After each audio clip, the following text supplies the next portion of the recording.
Alright guys, I'll admit it. I was wrong. Previously, like 2 videos ago, I made a video on friend tech. If you guys checked out that video, I had a take that was somewhat bearish and bullish. But more so swaying towards the bearish side because I was looking at it like, hey look, how can this end well? This is friends dumping on friends. Well, now that I've had some time to digest it, playing around with friend tech and using it a bit, I do actually think it's a little more beneficial than I first expected. So in today's video, I want to go over the benefits that I see with friend tech, as well as 5 different strategies you guys can use in order to play the friend tech meta, as well as the one that I'm playing myself. Now, before we go into the benefits and the strategies, what is friend tech? Well, friend tech is basically a decentralized social network. I'm literally reading this right here, where you can invest in your friends. You have the catch-all term of your network is your net worth. It's kind of catchy, but anyways, the point is you can buy other friends like their keys. And if your friends want to buy you, they can simply just buy your key. This is a benefit to the creator or the person who owns that key, like my Drake on digital keys. If someone buys my key, I get a portion of the amount that they pay. So let's say, for example, my key is worth 1 ETH. Well, I get 5% of that from trading fees. So I'm automatically going to get 0.05 ETH every time someone buys and sells my key. And obviously this changes the amount of ETH that I earn based on the floor price of my key. Now, the benefit to the buyer is they get access in a private chat group with me and they can communicate with me. And they also can support me as a creator. And third, they get the benefit of airdrop points. So if they're simply just having a large portfolio value, if you go over here onto the airdrop tab, you can actually farm some points and maybe these points will be worth something. As always, time will tell, and a lot of people are speculating each point is going to be worth between 10 cents to $1. There are different threads with varied calculations. It's backed by Paradigms, and they invested a lot of money, so it's probably going to be worth something, not financial advice. And if you see this little section right here, the price of the creator's key is determined using the bonding curve. The bonding curve is another way of saying price goes up like exponentially. So it'll start like, I don't know, half an ETH, or not half an ETH, 0.005 ETH, 0.01 ETH, 0.02, 0.03, 0.04, and then it just goes up exponentially to like half an ETH, 1 ETH, and it goes nuts and ham. Like some of the keys, like currently Racer, he is the top key, he's trading at 7 ETH, and he only has 229 holders. So basically there's only 229 people buying and holding that coin, and he's worth 7 ETH. Vombatis only has 14 holders. He's trading over 5 ETH and it's about 10K. He holds most of his keys. He holds 279 keys. So he invested in himself. Good for him. But basically TLDR is price goes up exponentially as more people buy. And here's another example of 0x bread guy. It literally just goes up exponentially as more and more people buy in. All right, so what are some of these strategies with friend tech? Well, the first one has to do with friend.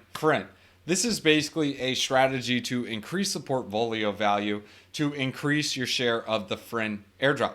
So basically, if you buy mine, I buy yours, and it's like the 3-3 ohm days. We all know how that ended, but bread or 0x bread makes a really, really good thread on this. You guys can check that out. I'll leave this thread in the description below so you guys can check it out and get all the details on it, and I'll share some of the tools that I use on friend tech so you guys can play around and be like a on-chain sleuth. So basically the friend commandments he came up with is 1, we seek mutual purchases. So basically I buy your key, you buy mine. The second is there's no obligation for lesser keys. So basically if I buy your key and my key is worth 1 ETH and your key is worth 0.01 ETH, obviously there's like 100x different with that. There's no obligation for the dude with 0.01 to come and buy my key. Just consider it like, hey look, thanks for doing what you do, keep going, I'm just here to support you. The next is prioritize your above value acquisitions. So this is basically a guy who is trading under your price, but he buys yours. It's like, hey look, you should probably buy his. So it kind of goes like vice versa. So if he buys my key and it's worth 1 ETH and his is only worth 0.25, well, it's probably a good idea just to buy him just as a courtesy. And then, of course, the freedom and selling. Now, come on. There is going to be a point that people can sell. You can't literally just 3-3 the whole way. We saw how that went with Ohm.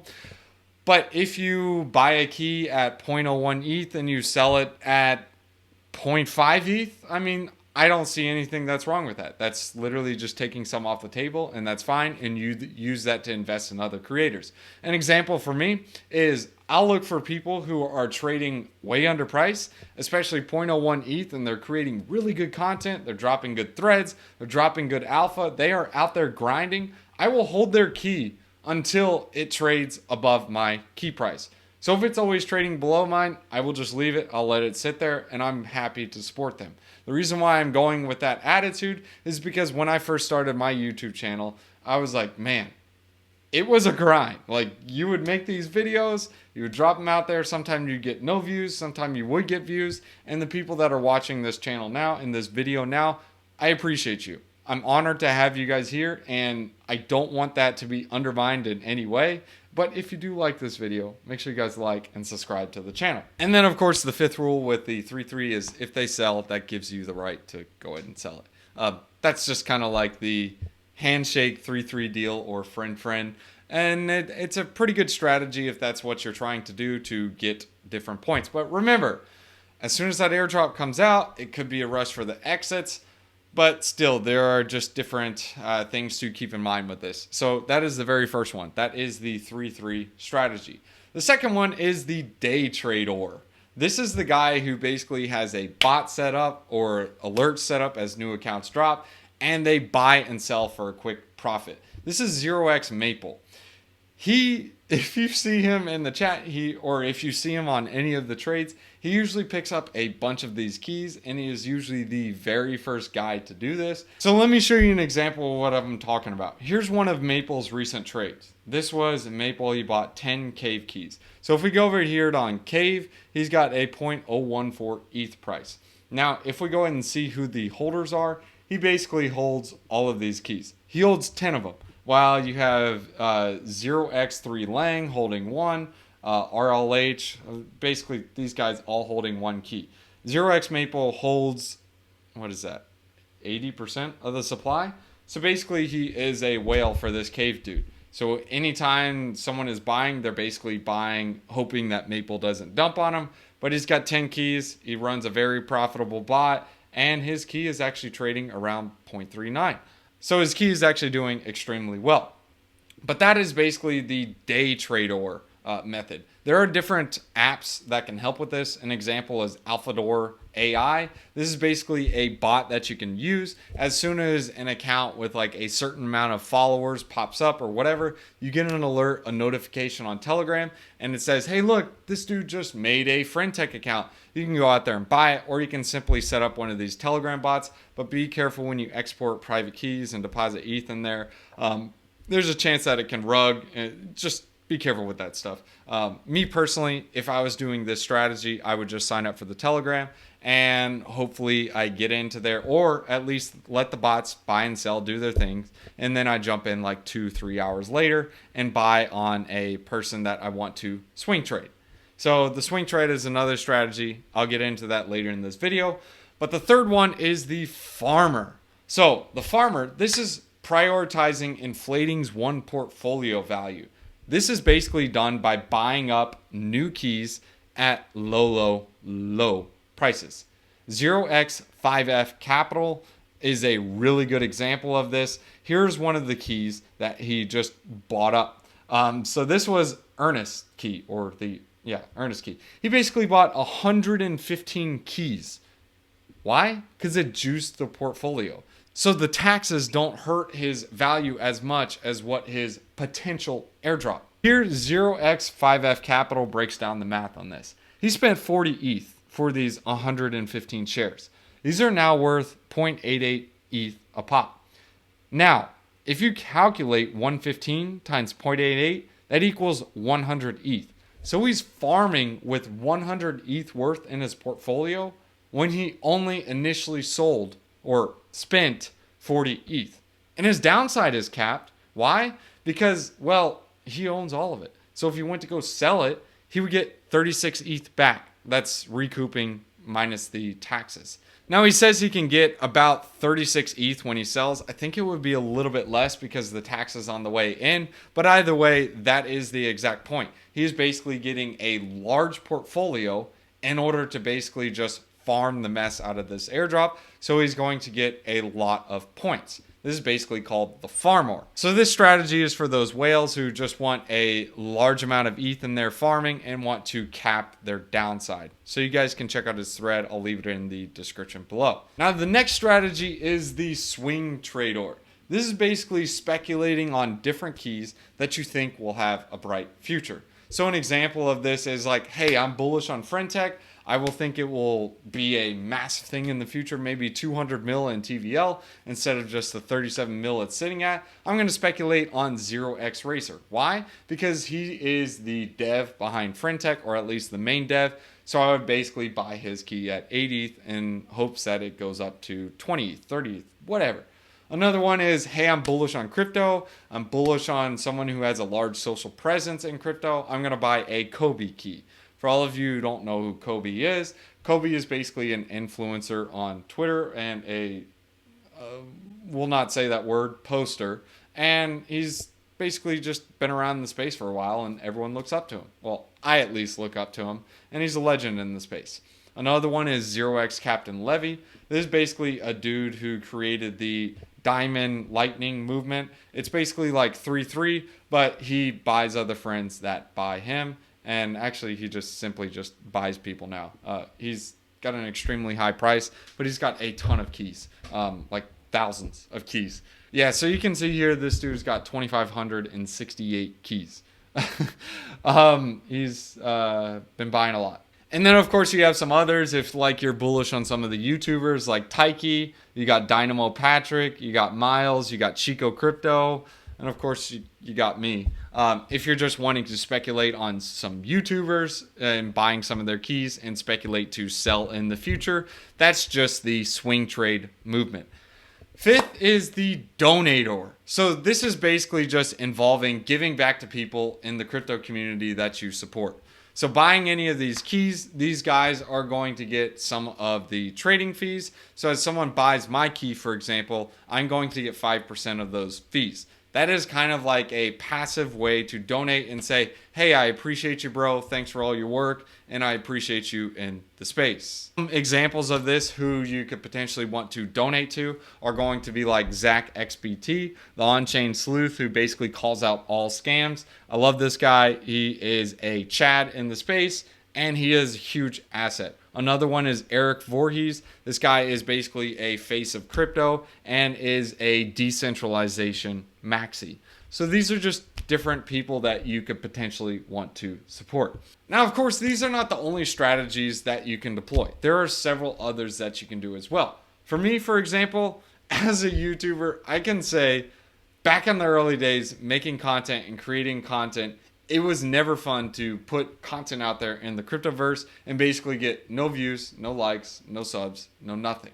So for me, at least, I'm looking for different creators out there on Twitter that are trading under 0.01 ETH. You can leave a comment in the description below if you're on Frentech and you're trading at a low price and you are actually bringing alpha to the space, or at least curating content and bringing that to the space. I will buy your key personally. Drop it in the description below and I will buy it up. But the TLDR on my strategy is buying early creators when nobody else is willing to bet on them. Here are some things to think about when you are trading these different strategies. The very first one is, how many keys are you going to buy? Are you going to buy multiple that allow you to collar the wins, get your principal back, as well as ride out a moon bag? Or are you just going to buy one and just build a large portfolio, spray, and pray for one of these dudes to blow up? Second, are you going to be profiting from trades or from the airdrop? Are you going to buy keys at a low price and sell at a higher price? That's entirely up to you what you want to do. Or if you're just going to simply buy any of the friends and profit from the airdrop. So instead of friends dumping on friends. The third is, how much will you invest?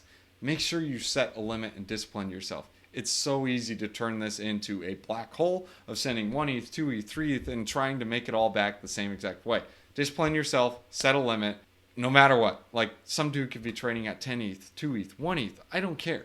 If you don't set a limit, you are going to lose money. You have to look at these things like a PvP environment, even though there is new liquidity coming in. Eventually, this narrative won't be trending as much anymore. I do believe it has somewhat of a future with those benefits I explained, but something to be careful with. Let's go ahead and hit you guys with the 3 benefits. The very first thing is we can use Friend Tech as a supporter. So we can donate to other people. And if we want to support other content creators, we can simply just buy their key. They profit from some of the trading fees. And as a buyer, we profit from some of the airdrop points. The second one is simply on the airdrop. Yes, there is going to be a airdrop if you go over to Friend Tech and you go ahead and take a look at the dashboard. Yes, I was able to set it up on my computer as well. It's not only on the phone, you can actually do this on your computer, but you can see here on the airdrop tab, there is like a airdrop section. So if you guys need some codes, there's actually some on the screen. I don't know how long they'll last, but whatever. The third thing is Friend Tech allows us to stay engaged in the bear market. As you can see here with this TVL, it's been up only. And if you compare that to any of the other chains, it's like, what the snap? This is where all the well, not all, but this is where a good portion of the liquidity is going. So now there is a way for us to stay engaged with Bitcoin basically doing nothing, and Ethereum, it's kind of like, hey, this is how we can feel something. And lastly, this could be a way to connect with other friends that we normally wouldn't have been able to. So an example of this is Kobe. So if you DM on Twitter, it's probably hard to get a hold of him, because he probably gets so many DMs. He's got over 800,000 followers on Twitter. But if you have one of his keys, you can simply come in here and message in the room and be like, yo, what up, man? And then he'll see your message directly. In fact, there's only 166 different holders, so only 166 different people can actually do that. Now, whether he responds or not, I don't know. I'm not in his room. But he seems pretty active. He was last seen 20 minutes ago. Anyways, guys, thanks for tuning in. I hope you guys enjoyed this video. I'll drop the links in the description below. And if you guys want me to grab your key, make sure you guys leave the name in the comments below. I'll search for it on Twitter, and I will buy it up if it's trading under 0.01 ETH. And if you guys want to jump in the exclusive Discord, there's a link in the description below if you guys would like to join on that. We're going to hit you guys with Proverbs chapter 10, verses 13. A happy heart makes the face cheerful, but heartache crushes the spirit. Be good, be righteous, be happy. Peace.